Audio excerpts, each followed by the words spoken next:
తిరుమల శ్రీ వెంకటేశ్వర స్వామి వారికి మొక్కులు చెల్లించుకున్న శ్రీమతి అన్నా కొణిదల గారు తిరుమల చేరుకొని టీటీడీ నిబంధనల ప్రకారం డిక్లరేషన్ పత్రాలపై సంతకం.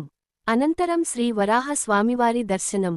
పద్మావతి కళ్యాణ కట్టలో తలనీలాలు సమర్పణ. రాష్ట్ర ఉప ముఖ్యమంత్రి శ్రీ పవన్ కళ్యాణ్ గారు సతీమణి శ్రీమతి అన్నా కొణిదల గారు ఆదివారం సాయంత్రం తిరుమలకు చేరుకున్నారు. కొద్ది రోజుల కిందట సింగపూర్లో చోటుచేసుకున్న అగ్ని ప్రమాదం నుంచి శ్రీ పవన్ కళ్యాణ్ గారి దంపతుల కుమారుడు మార్క్ శంకర్ ప్రాణాలతో బయటపడ్డాడు. తమ బిడ్డకు దైవ కృపతో పునర్జన్మ లభించినట్లయిందని, ఈ సందర్భంగా కలియుగ దైవం శ్రీ వెంకటేశ్వర స్వామి వారికి శ్రీమతి అన్నా కొణిదల గారు మొక్కుకున్నారు. శనివారం అర్ధరాత్రి సింగపూర్ నుంచి శ్రీ పవన్ కళ్యాణ్ గారు, శ్రీమతి అన్నా గారు తమ బిడ్డను తీసుకొని హైదరాబాద్కు చేరుకున్నారు. శ్రీ వెంకటేశ్వర స్వామి వారి మొక్కులు చెల్లించుకొనేందుకు శ్రీమతి అన్నా కొణిదల గారు తిరుమలకు చేరుకున్నారు. టీటీడీ నిబంధనలు అనుసరిస్తూ గాయత్రి సదనంలో అధికారుల సమక్షంలో డిక్లరేషన్ పత్రాలపై సంతకం చేశారు.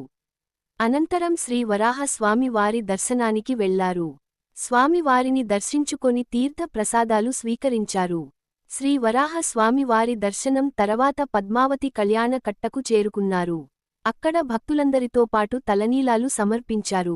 సోమవారం వేకువజామున శ్రీ వెంకటేశ్వర స్వామి వారి దర్శనానికి వెళ్తారు. సుప్రభాత సమయంలో స్వామి వారిని దర్శించుకుంటారు.